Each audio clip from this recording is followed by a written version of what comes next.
வணக்கம், நமஸ்காரம்.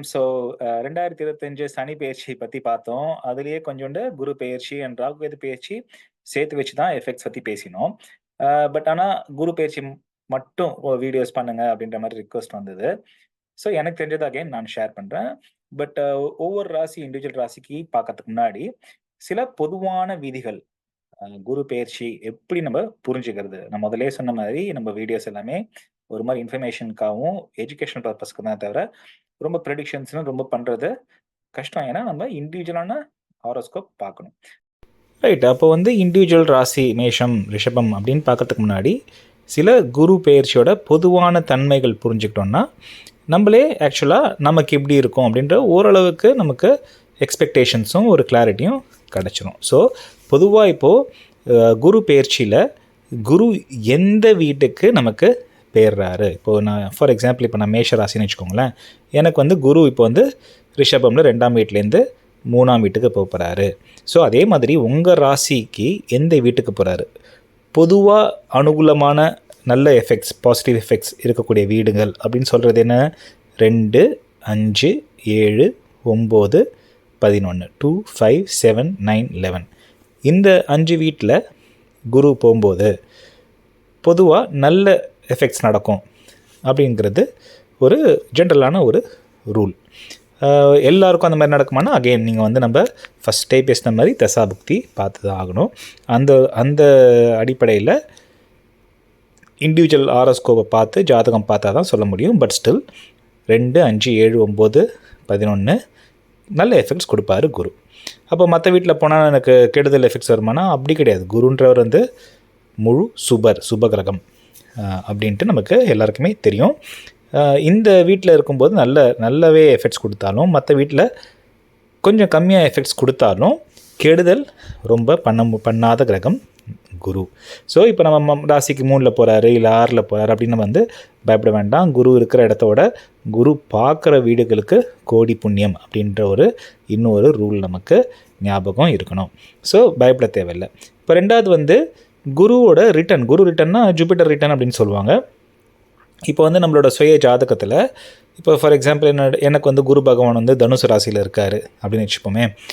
உதாரணத்துக்கு இப்போது நடக்கிற பெயர்ச்சியில் குரு திருப்பி தனுஷ்கே வராரா? இப்போ என்ன நடக்குது? 2025 குரு பகவான் மிதுன ராசிக்கு போகிறாரு.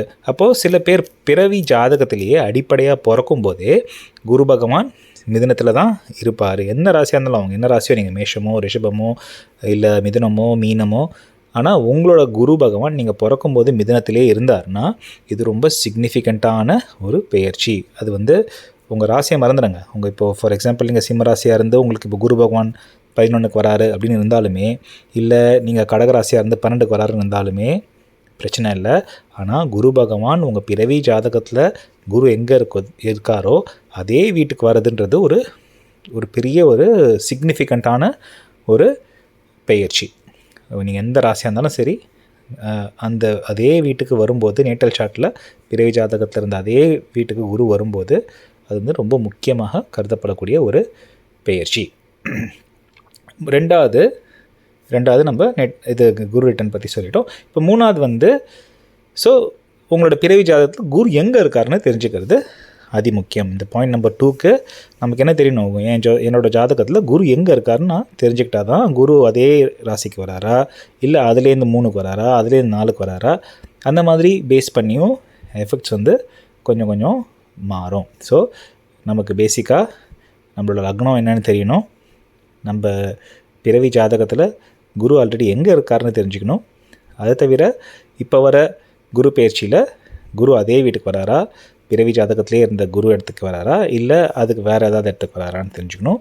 அதை பேஸ் பண்ணி தான் நிறைய விஷயங்கள் மாறும். இப்போ பொதுவாகவே குரு குருவோட சைக்கிள்னு சொல்லுவோம்ல. இப்போது சனிக்கு நம்ம பேசும்போது 30 வருஷத்துக்கு ஒரு வாட்டி ஒரு ஜோடியாக் அப்படி ஃபுல்லாக 12 ராசிகளும் வலம் வரத்துக்கு ஆகுது. ஆனால் குரு பகவானுக்கு 12 இயர்ஸ் தான் ஆகும். இன்ஃபேக்ட் சொல்லப்போனால் ஒரு 11.6 இயர்ஸ் தான் ஆகும். சில சமயம் குரு சில ராசிகளில் வேகமாகவும் ட்ரான்ஸ்லேட் பண்ணிவிடுவார். அதனால் 11.6 இயர்ஸ் 12 இயர்ஸ்னே வச்சுக்கோங்களேன்.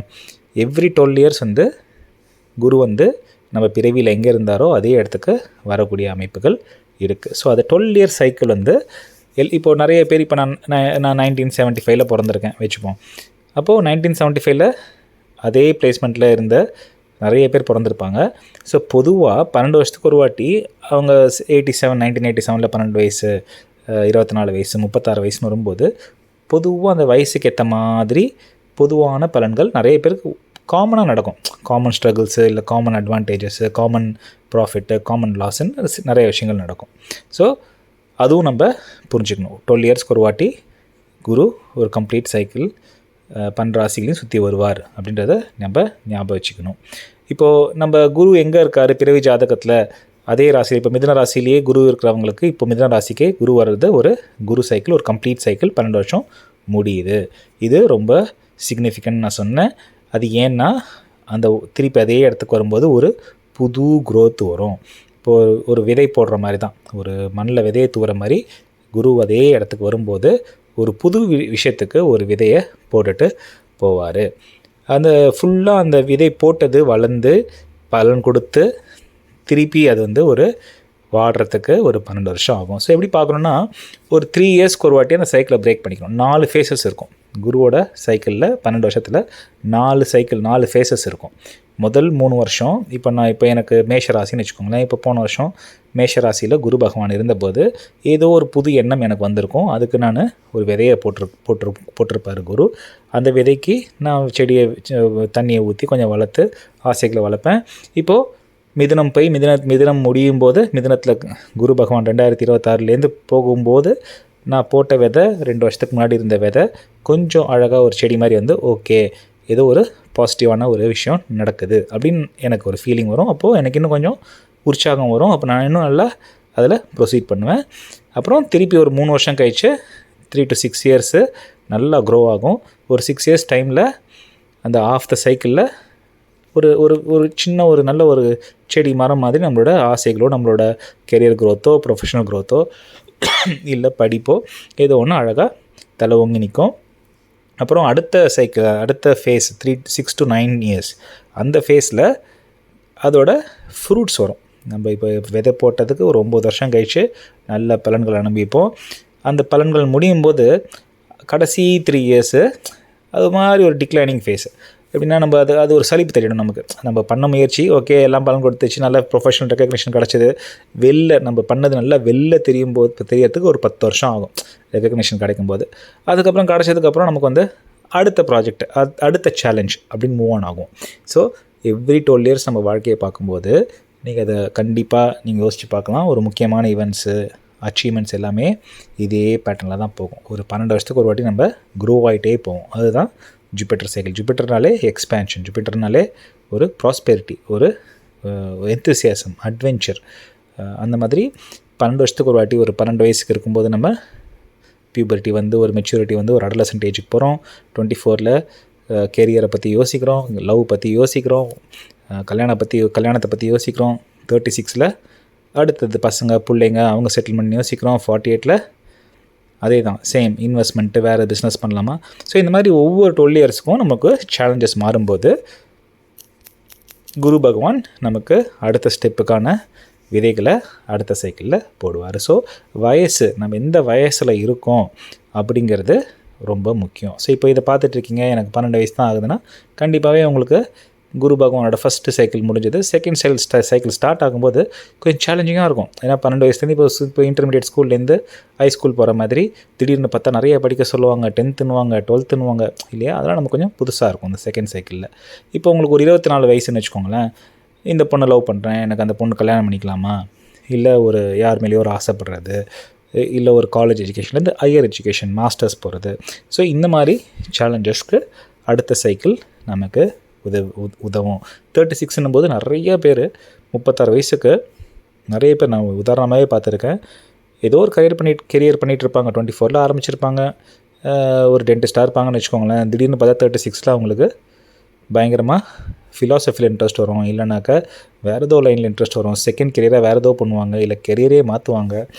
இந்த மாதிரி ஒரு 36 அந்த டைமில் இருக்கும்போது குழந்தை பெற்றுக்கிறது, இந்த மாதிரிலாம் நடக்கும். ஸோ ஒவ்வொரு சைக்கிளுக்கும் ஒவ்வொரு சேலஞ்சஸ். ஸோ இதுக்கு ரொம்ப முக்கியம் வயசு. அதே மாதிரி நம்ம குரு பகவான் எந்த கட்டத்தில் நமக்கு பிறவி ஜாதகத்தில் இருக்காரோ அந்த இடத்த சுற்றி தான் அந்த எவ்ரி 12 இயர்ஸ் சைக்கிள் வந்து உங்களுக்கு பயங்கரமாக ப்ராபகேட் ஆகும். இப்போ ஒருத்தருக்கு 5ஆம் வீட்டில் இருக்கார் அப்படின்னா க்ரியேட்டிவ் எக்ஸ்ப்ரெஷன்ஸு, சைல்டு, அந்த மாதிரி நிறைய அந்த 5ஆம் வீட்டை சுற்றி 5ஆம் பாவத்தை சுற்றி இருக்கிற விஷயங்கள் நடக்கும். இப்போ ஒருத்தருக்கு வந்து 3ஆம் வீட்டில் இருக்காருன்னா இன்ஃபர்மேஷன் ஷேரிங்கு, எஜுகேஷனு, நாலேஜ் நாலேஜை வந்து கம்யூனிகேட் பண்ணுறது, பப்ளிஷ் பண்ணுறது, பப்ளிகேஷன்ஸ் பண்ணுறது, இந்த மாதிரியான விஷயங்கள் நிறையா ஒரு 12 இயர்ஸ்க்கு ஒரு வாட்டி ஒரு ஸ்டெப் அப் தான். ஸோ ஆஸ் யூஷுவல் நான் ஒரு 5 மினிட்ஸ் வீடியோ பண்ண ஆரம்பிச்சு 10 மினிட்ஸ் ஆகிப்போச்சு. பட் இதுதான் பொதுவான விதி. நம்ம முறையே மேஷராசி, ரிஷபராசி, மிதனராசின்ட்டு இந்த பொதுவான விதிகளை பேஸ் பண்ணி மேலே நிறைய வீடியோஸ் பார்ப்போம். அதர்லேயும் சந்தோஷமா இருங்க, ஜாலியா இருங்க.